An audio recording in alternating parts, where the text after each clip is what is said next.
It's been 10 years since the 2015 ODI World Cup when these two teams met. We saw the emotions on the ground. New Zealand and South Africa meet once again in a semi-finals. And whenever there is an underdog, I'm always rooting for that underdog.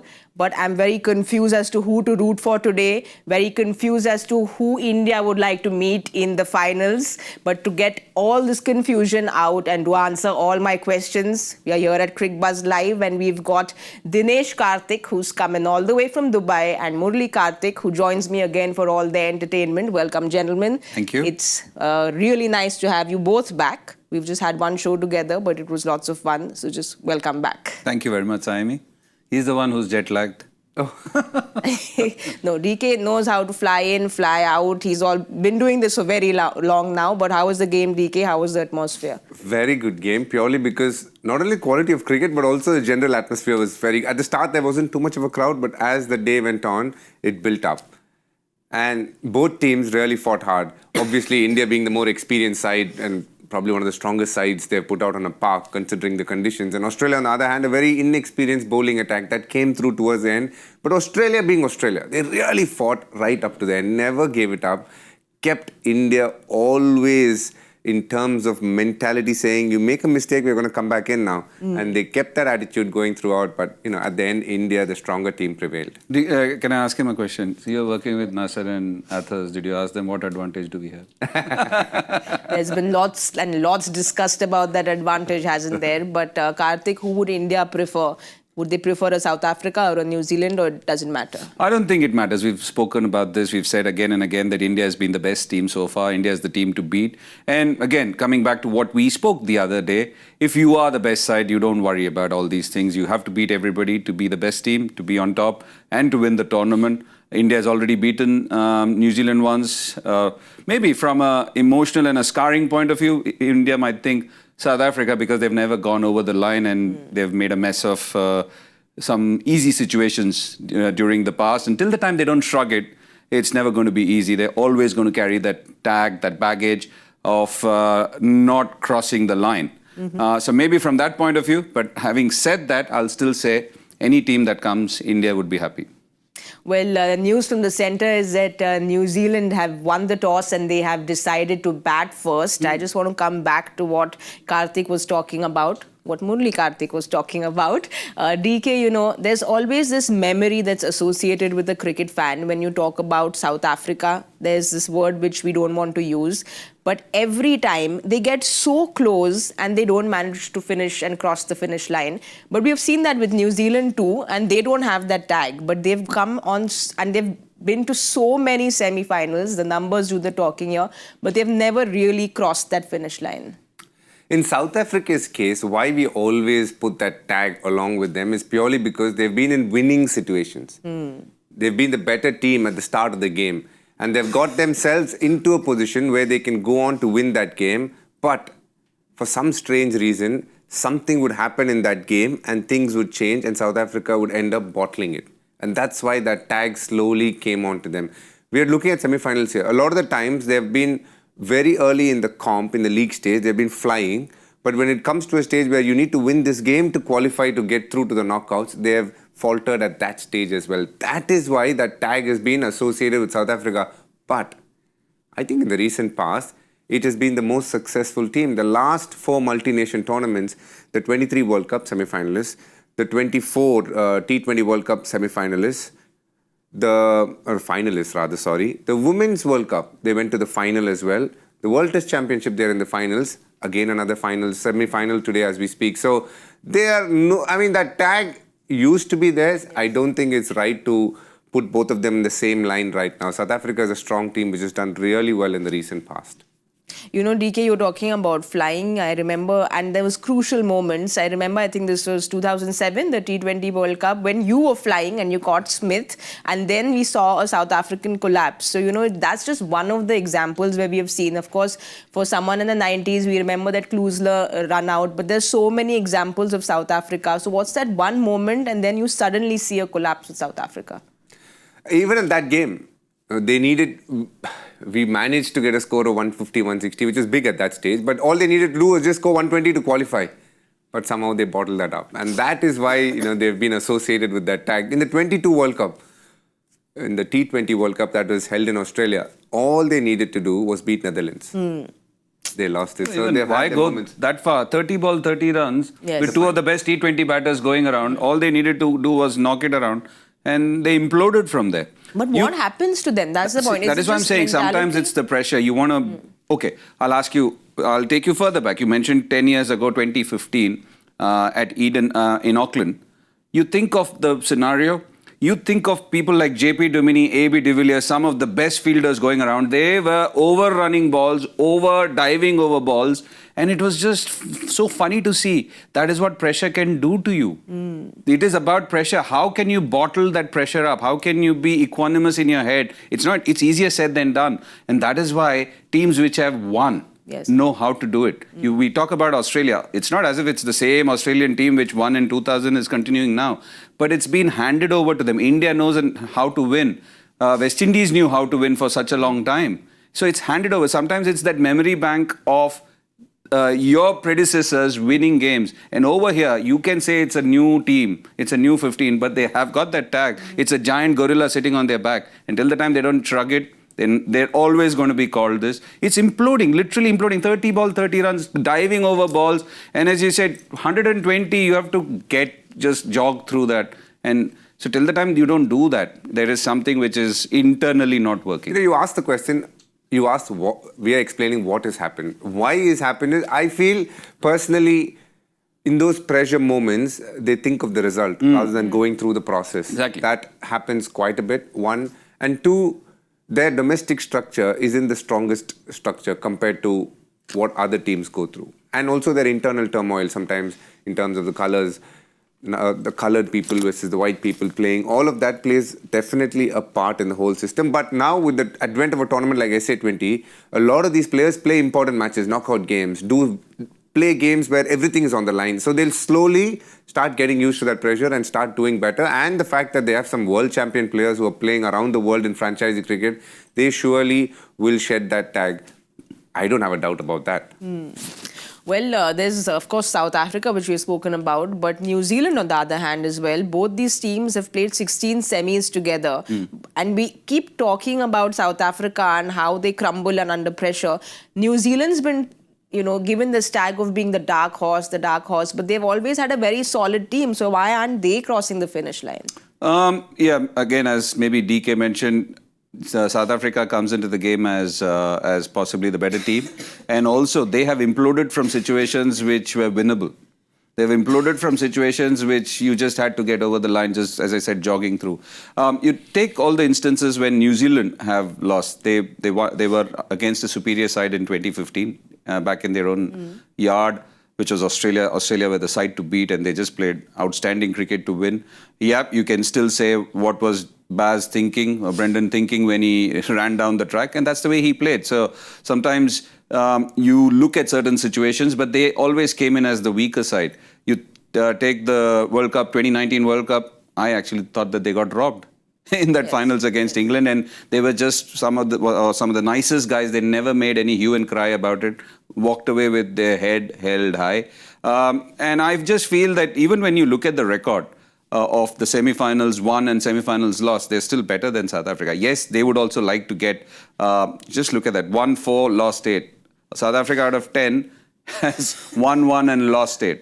So that percentage too is low. But having said that, maybe because they're so much under the radar, they don't tom-tom and they don't beat their chest about anything, maybe they go under the radar. That could also be another factor. Whereas South Africa is, you see them as a winning side, you see them as a strong side.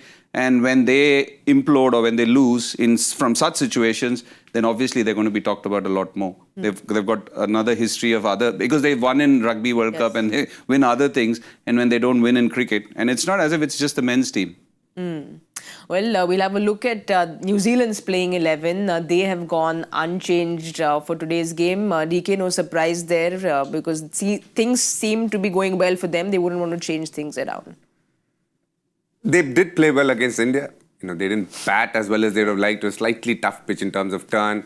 But their main change was it going to be Devon Conway or Rachin Ravindra? At the start, and I say start, the tri-series, it was Rachin Ravindra who started well, then he got injured. Devon Conway came in, he did nicely, but it so happened that Rachin Ravindra gets one chance because Daryl Mitchell wasn't feeling well, and he's grabbed it with both hands, got 100, was batting quite decently against India as well. So they've gone in with their stock standard side, and that's probably their strongest side as well, and they are a very, very mature team, led by an able captain, Mitchell Santner, who understands when to push and when to pull on the ground in terms of attack and defense. He goes attacking when the wickets fall, but he also knows what defense means in terms of the field sets he has, in terms of the lines the bowlers bowl. So he's a bowler's captain, and you can almost see that unfolding as he stands on the ground. And I don't think there is any team which is even within touching distance of how well they feel right now as a unit. Oh my God, they are unbelievable on the field. Brilliant to watch. Yes. You know, you spoke about the captain who's been defensive and aggressive when needed. For South Africa, we'll have a look at their playing 11. They'll be very happy because they get Captain Bavuma back in the side. Murali Kartik, I will go to. Stubbs is rested and Bavuma comes in. It just adds that extra boost of vitamin to the team because he's just been such an astute captain for South Africa. So they'll be very happy to have him back in this high-pressure game. Yeah, very much so. And this is exactly what we spoke about, that Tristan will be the one to miss out if Aiden Markram and Temba Bavuma both are fit. It's a good side. Look, again, they are again a very, very good side. It's about, I don't know whether they can do something about what has happened in the past.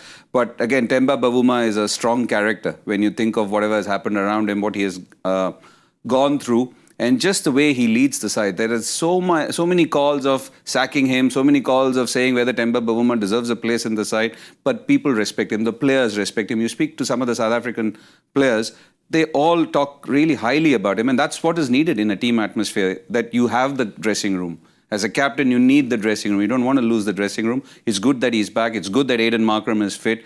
And DK spoke about fielding unit. It'll be two wolf packs fighting against each other with a bit of history. So it's a game to watch. Not only the captain, but also the opener Bavuma is back. And South Africa would have missed the opener Bavuma as well. He's been quite versatile, you know. In between, they opened with someone else when he batted at 3, and he was doing the job nicely. I think his confidence in Test cricket has rubbed off on white ball cricket, especially ODI, not so much the T20 format. He feels he is part of this team purely on merit, and that is very important as a captain to feel it. And the right choice of words used when he said that you don't want to lose the dressing room, and that's exactly what he will feel right now, that he has a group of men who will fight for him on the park. And that's a very important aspect of leadership when you know you have a team of players wanting to do well for the team and for you as a leader. So for me, Temba Bavuma is a very important cog in the wheel when it comes to that. Has the respect of these fellow players, has really done well in Test cricket, yet to lose a Test match as a Test captain. But more importantly, even in one-day cricket, he has definitely produced the goods as an opener or a number 3, wherever he has batted in the near future, in the near past, and he's done well for them. You know how quick he is on the field as well? Absolutely rapid. When he runs, it's just amazing. Yeah, again, it's about, as DK said, we want a captain, we want a player who has the respect. And sometimes when you're doing well, you can actually say things with authority. There are times when you might be the leader, and if things aren't going well, it can happen to any cricketer. It can happen to the best player in the world. It can happen to any player because you have those yo-yos. Those are the times when, as a leader, you want to say something, but you don't feel that authority from inside. But when you're batting well, when you're doing things the way you're leading from the front, and if you have to call out on somebody, which is what the captain should do, he can do it with authority. But you know, the authority is one thing, but both with Santner and with Bavuma, it almost feels like they're two really calm captains. So it almost gives this very soothing effect to the entire team for New Zealand and for South Africa. You touched upon it a little bit with Santner, but Santner, the captain, of course, he's learned from the Kane Williamsons. He has been under him. When he took over, he had that little bit of experience, but with Santner, you just see the sense of calm when he's on the field. Yeah, first thing I noticed was when you say Kane Williamson's name itself, there's a smile in your face. You just glow. He's one of your favorites. And just letting everybody know that Saiyami is in awe of how Kane Williamson goes about his cricket. But most importantly, a lot of the world of cricket itself is in awe with him because he's like a old soul in a pretty young body. He just exudes calmness. And I like the way he's played the sport. Very, very easy to watch. At the same time, a lot to learn from. And I've enjoyed him as a player, having played against him as well, he gets into such nice position, such a good back foot player. You know, when you play in India a lot, you tend to be a good front foot player. He is the opposite, a very good back foot player. The way he almost plays the ball, at times he almost plays it off my glove. That's how late he can play the ball. And I've always admired that, being that even in T20 cricket, when people are looking to bludgeon a ball, he will find a gap nicely, silky smooth, and make sure your hands does most of the work. A brilliant player. But as you said, Mitchell Santner, I'm sure, has learned so much playing under him and being under him. And they've had some good captains. Even Tim Southee, for the wee bit that he led, he was a good captain. He's someone who is very well respected, been around for a long time. Mitchell Santner, you can see, the very likable person. I've heard he's a brilliant golfer as well, which he will explain Kane to you. Williamson? No, Mitchell Santner. Mitch Santner, yes. Apparently the best golfer Is. in amongst cricketers, he's the best golfer. And That's you what can see Simon that- Dole says. You can see the swing that he has as well. A couple of sixes that he hit against India. But that is Mitchell Santner and Kane Williamson, man. I I want to about ask a you long time. something. You were like ribbing her off. Which Himalayas are you taking Kane Williamson to, or which mountains are you going with Kane Williamson on a spiritual journey? Please tell me. And it seems like he's more in awe of Kane Williamson than Simon. But I think there are lots of people in awe of the man just because of what he brings to the That's why I took you back to 2019 World Cup. Yes. When all that happened, imagine if it was the other way around. Things had been turned around and all of England would have come with fury Yes. as to what happened. Suddenly, spirit of cricket, books would have flown from somewhere. But did Kane Williamson do anything? He held his head with dignity, didn't say anything, just gave the credit. And that is why you said, old soul, I call him sagely, saintly. Also, he's got a beautiful beard as well. No, but that I was getting to how Santner's learned from the best, because he's seen how Kane Williamson, with New Zealand, we associate Kane Williamson, the captain, but Santner very quietly has been, do you think he's gone almost under the radar doing things so quietly because he has a Latham, he has a Kane Williamson? You've constantly said how New Zealand is, you see the we in the team, it's never I. Kiwi. Yes, the Kiwi. Kiwi. So is it also someone like Santner? There are no egos and no hassles of, he will turn back and look at a Kane or look at a Latham for advice if needed. Look, one of the things in team sport, Saiyami, and I think DK will agree with me, is that there are teams where you've got individual brilliance. They come together only on the park. Otherwise, you don't see them together. There are lots of examples. We're not going to take names, or we're not going to take the names of those sides. But the thing is, they forget all that when they come to the park because there is one individual goal ahead, which is to win. But when you look at the Kiwi side, when you look at the New Zealand side, over the years, they've always been together. They've always been together, whether they are playing or not playing. And that is something which is brilliant. And I've always felt this. We all have this huddle. And I always feel it's, you have my back. That sort of a feeling. And that is what they have. And that is one of the reasons why they're always talking about a collective unit rather than hail any individual glory. And that is one of the reasons why they always go under the radar, because it's not about them. It's not about, imagine Kane Williamson in India or some of those players in India. They would be like there. And you think of Mitch Santner, obviously, it is going to rub off what he has learned from the likes of Brendan McCullum, who was slightly different. Kane Williamson, as we've been saying, is sagely, quiet, goes under the radar. But they're all very astute. You look at Mitch Santner himself, he has worked on his bowling, and I've always felt this. The old Mitch Santner who came, who knew only one thing. Now the Mitch Santner of new is just brilliant. Just the way he bowls. He never used to spin the ball. Everybody said, he's got no lead arm. He still doesn't have any lead arm, but just the way he has worked with his bowling. He's got, I think, the maximum amount of turn amongst all the bowlers. Just the control. Think of him. Nobody spoke of him as a test match bowler. He out-bowled the Indian spinners, Ravindra Jadeja and Ravichandran Ashwin, two of the best going around in India. Yes. When we had the test series. Just quietly went about it, got runs, got 6 for, walked away. And that is what he has done with the side as well. He put it very nicely. When you see the way he captains, he knows when to stifle the opposition, when to pull back. It's a beautiful boxing match that he plays. So that is something which is seen in the way he bowls as well. He's brilliant with the ball. I just love, I've just brought out the ball only because just to show that the way he controls the seam position. And I want to tell the viewers that when this hits, the leather part hits, that's when the ball skids through. And this is the seam position. You'll see Akshar Patel doing that more often than not. You look at the way Santner and Ravindra Jadeja bowl, you can control the seam position at the top. You can control whether you want to bowl more of overspin, where the ball is going to come out like that facing you, or a bit more of side spin, where when it hits, there will be a small arc next to the seam. And that is what you practice. And that is what he's been doing. Every time he bowls, he's getting the ball to go in that sort of different positions which he controls. The area where he lands is absolutely immaculate. And the most important thing for any spinner in white ball cricket is what ball to bowl to what batter at what time. And I think he has mastered the art of second guessing. He just bowls beautifully. He knows control of pace, control of trajectory, and just the way he's bowled. I think I've been super impressed with, just as a spinner, I feel very happy that he's done so well. Even Ravindra Jadeja, just the way he's transformed himself from being just one-dimensional to what he does. You want to see this because at the international level, people are going to find out. It's not as if they've got this, that, and the other, but just subtle control of pace, trajectory, spin, and strong brain. Beautiful to watch. What I like want you to guys were excited about Kane Williamson, I got excited about Mid-Sand. Well, we can clearly see that, but I was excited that you've brought out the ball and given us another masterclass on that seam position and what Santner does. So we hope to see more of this from you, Kartik. Thank you. It's always a delight to hear the technicalities of it from the spinner himself. Just to give you all the update, New Zealand won the toss. They have decided to bat first.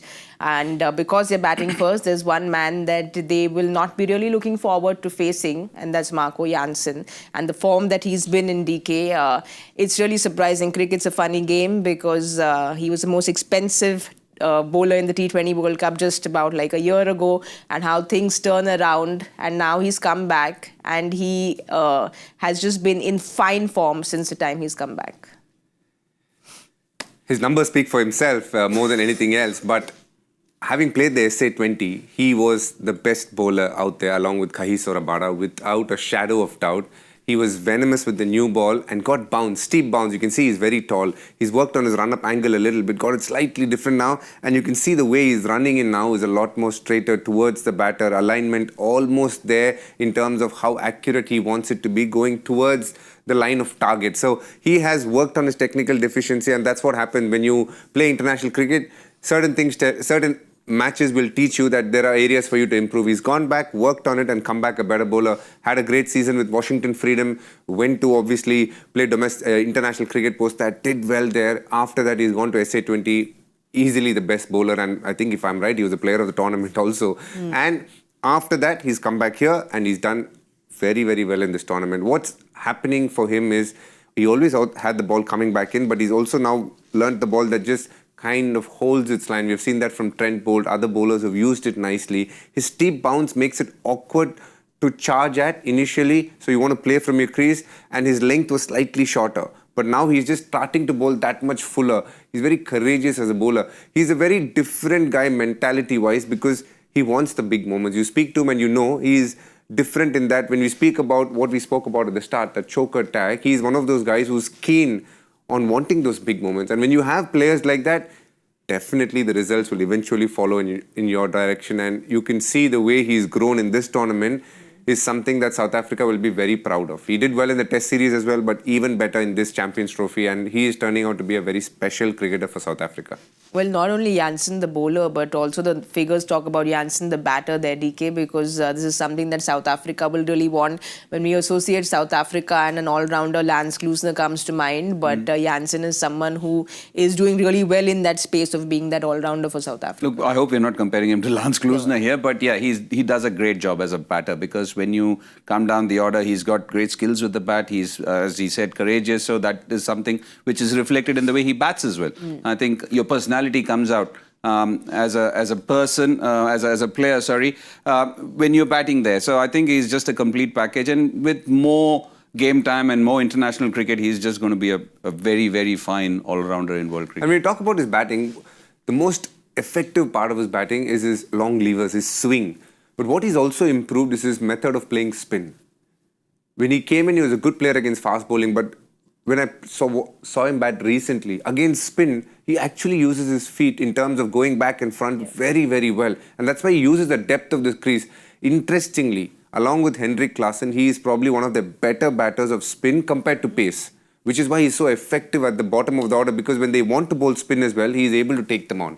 Obviously, hitting fast bowlers comes a bit more naturally and a touch easier probably, but very effective against spin, which is a rare quality to have coming from that part of the world. Kartik, there was no comparison at all because there's of course a Lance No. Cruiser who will never compare to, but it's almost about filling in certain shoes, filling in certain roles, I feel, where South Africa will probably want to look at him wanting to be that all-rounder for a long time Absolutely. to come, especially with the WTC coming in as well. Absolutely. I think it augurs well for them that he's in great form because you want players going into a big game, especially a WTC final. I know nobody talks about it that much as we speak about a T20 World Cup final or a 50-over World Cup final. I think it augurs well for them that some of their better players are in great form. And when I say that, as a player, sometimes you're constantly trying or striving to improve in your net session or in your training session. And if you're playing well, that one half is taken away. You're only concentrating on what needs to get better rather than trying to fiddle or tinker with what is not going well for you.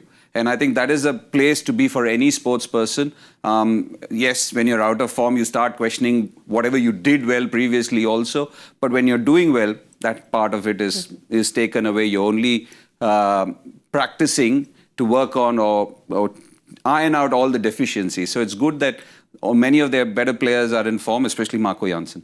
Well, DK, we've been told that there was a little bit of drizzle. We know you've been the official weatherman at Cricbuzz for very long now. There was a drizzle yesterday, but all things looking good at Lahore. Yeah. From whatever I'm hearing about Lahore, apparently it gets a little bit cooler in the evening now. We just heard that in the green room and we're just sitting back there. But the point is, so far, the weather reports have said that it should be a full game. Now, I don't want to put my neck on the line, but so far, so good. Otherwise, it goes into the reserve day. We want to get there, but also Lahore, we know that it's a really high-scoring venue. 317 has been the average score. Before we get to our prediction, I wanted to just remind you all that, but we'll get to our prediction later. Let's have a look at the joy factor question of the day for today. This cricketer playing in the 2025 Champions Trophy claimed Virat Kohli as his first test wicket and was a player of the tournament of the match in his very first ODI. Name him. I think this time around, I will look at joy like that too, because by the looks of it, I've understood the question and I might have the answer. I'm guessing I might have the answer, but otherwise, I just look away from joy. No, you seem very confident with this for the one. first time. For the first time. So I'm sure there's an answer hidden, which we will chat about. But did you bother DK or you didn't with the question? I don't know what You the don't look answer at is. joy. No, the Kartiks don't look at joy. No, we will get to having a look at this question once again. But I left you all with that Lahore belter 317 average score. So we go to our predictions. What are your predictions going to be? I would say 327. 327.